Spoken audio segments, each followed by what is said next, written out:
Eu preciso tanto do teu colo de mãe. Eu preciso tanto do quê? Do teu colo de mãe.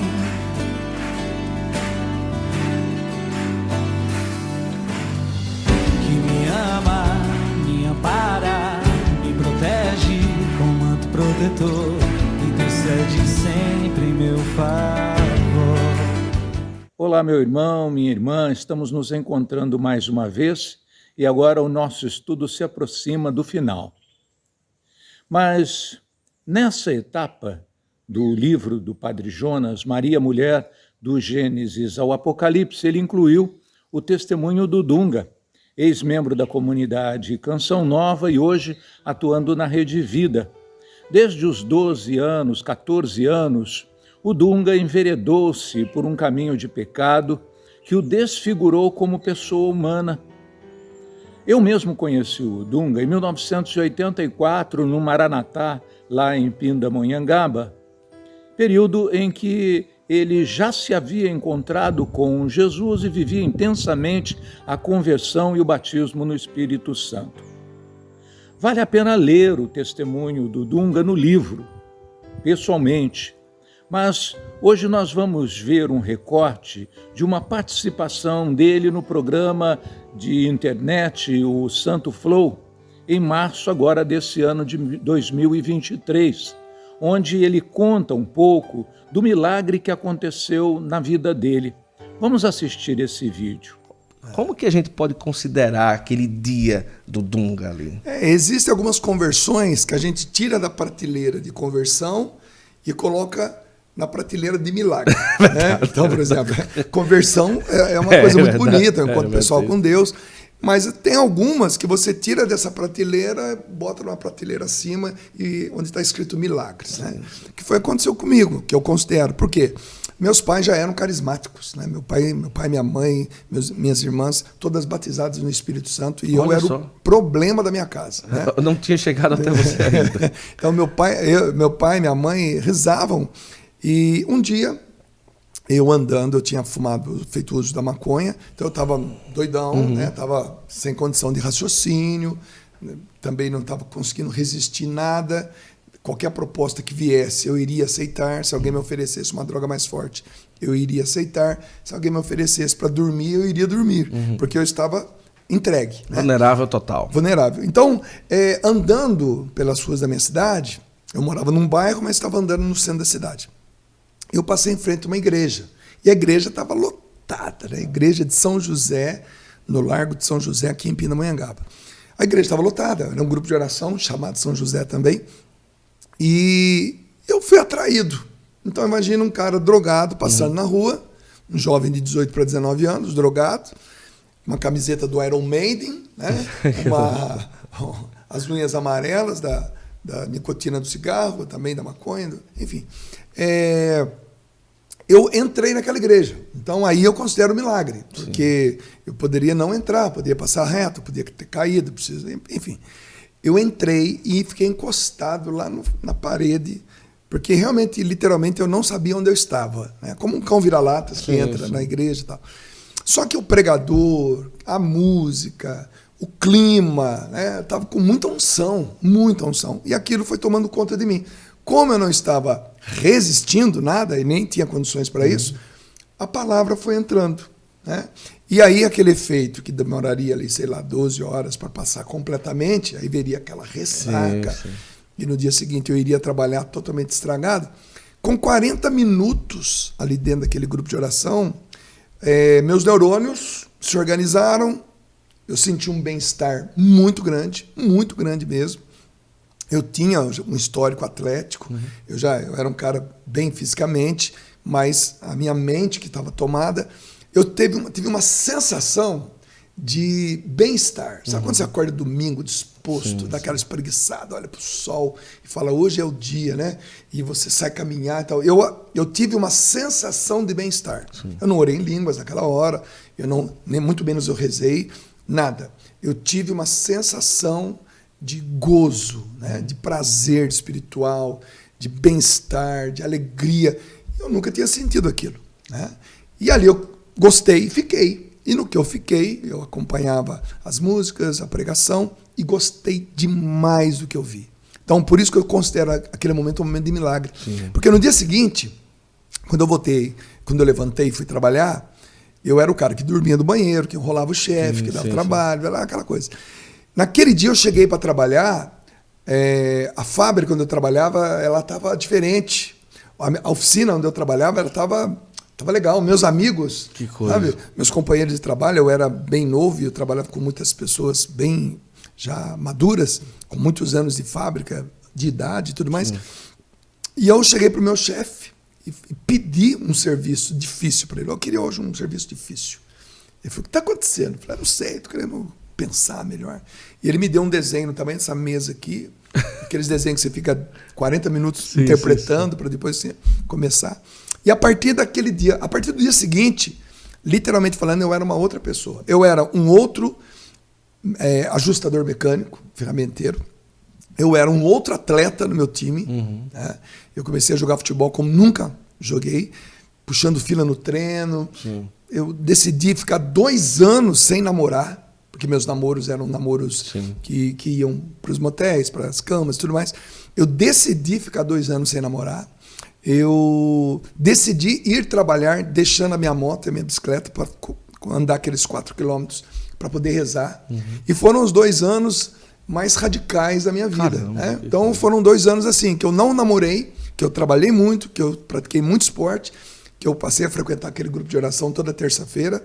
E aí eu tive novas amizades, passei a ser animador daquele grupo, passei a animar missas no domingo, 5 missas no domingo, né? Caramba. E outros grupos de oração durante a semana. Continuei estudando à noite, né? E me tornei um dos melhores alunos da classe. Então, veja que aquele dia, aquela sensação, né, de bem-estar, aquela injeção de endorfina, com adrenalina, com tudo que é química boa no meu corpo, que Deus liberou. Então aquilo eu considero ali um grande batismo no Espírito Santo. Depois desse precioso testemunho que o Dunga nos deu, vamos ler agora a carta de São Paulo aos Hebreus. Pegue comigo a sua Bíblia. Carta de São Paulo aos Hebreus, capítulo 12, versículos de 1 a 4, onde nós podemos perceber a linda transformação que Deus está fazendo em todos nós cristãos, aqueles que se colocaram nos braços de Nossa Senhora, como fez o Dunga, para que seja transformado por ela nas feições de nosso Senhor Jesus Cristo. Pegue aí, Hebreus 12, versículos de 1 a 4.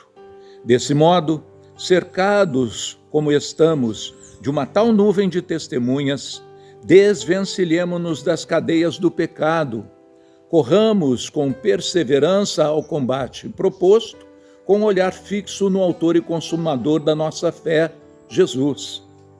Em vez do gozo que se lhe oferecera, ele suportou a cruz e está sentado à direita do trono de Deus. Considerai, pois, atentamente aquele que sofreu tantas contrariedades dos pecadores e não vos deixeis abater pelo desânimo.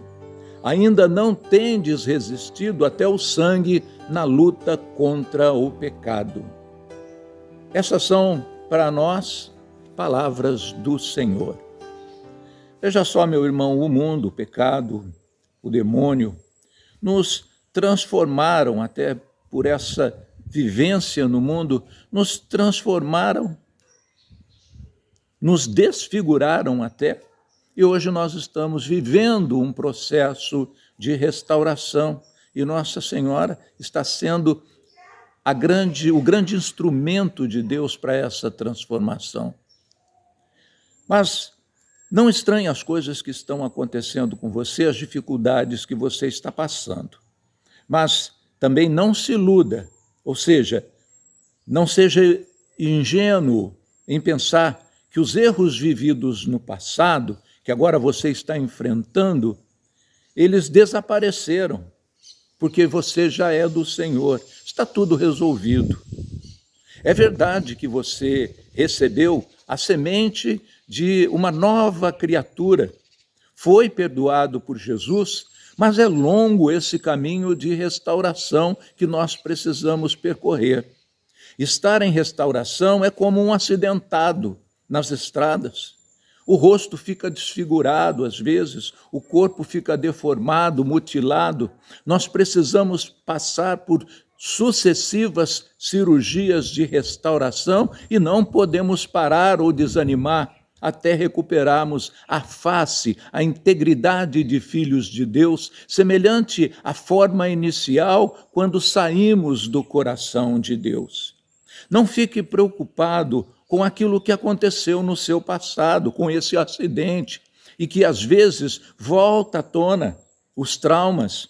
A missão de Maria é devolver a todos nós a integridade, o rosto original de filhos de Deus. Deixe-se curar e transformar por Maria, que quer fazer uma obra completa na sua vida. Não desista, não volte atrás.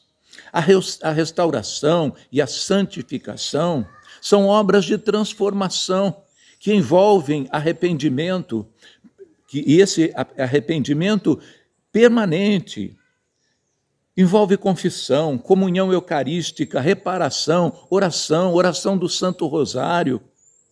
É estar nos braços de Maria diariamente para receber a integridade de volta, até chegar à plenitude da integridade e da santidade, como diz as Escrituras na primeira carta de Pedro, capítulo 1, versículos 15 e 16. Sereis santo porque eu sou santo.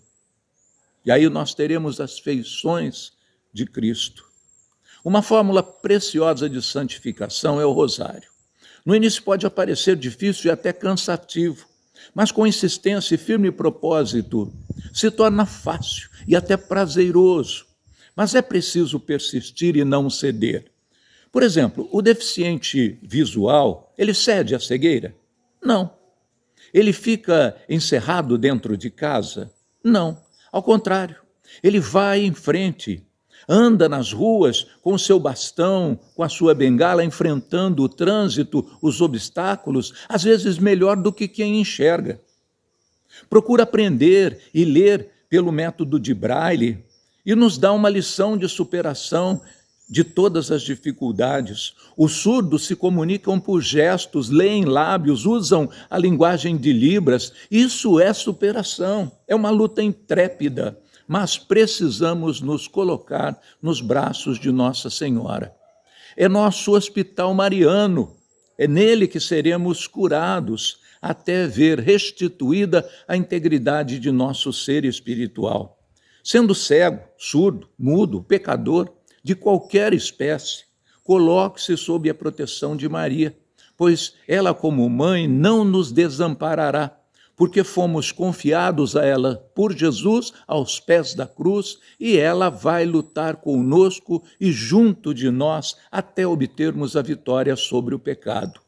Se a onipotência suplicante é por nós, quem será contra nós?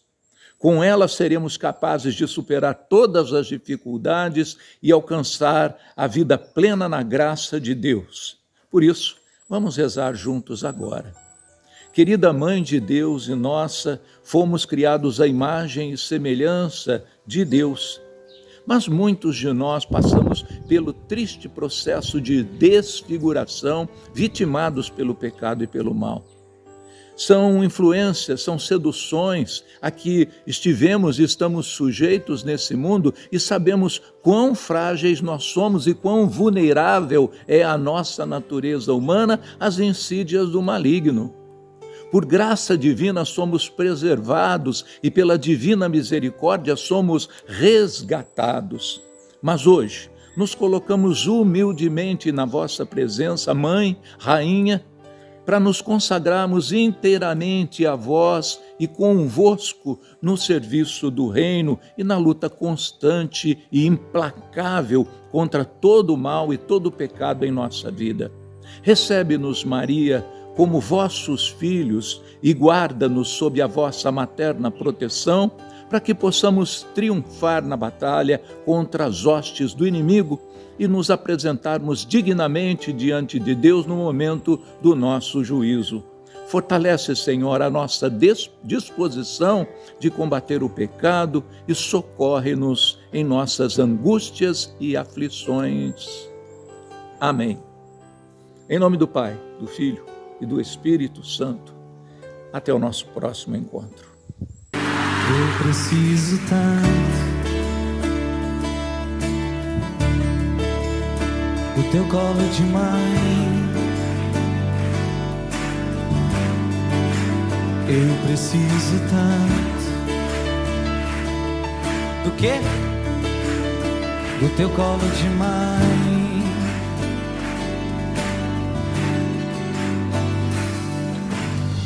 Que me ama, me ampara, me protege com manto protetor, intercede sempre, meu Pai.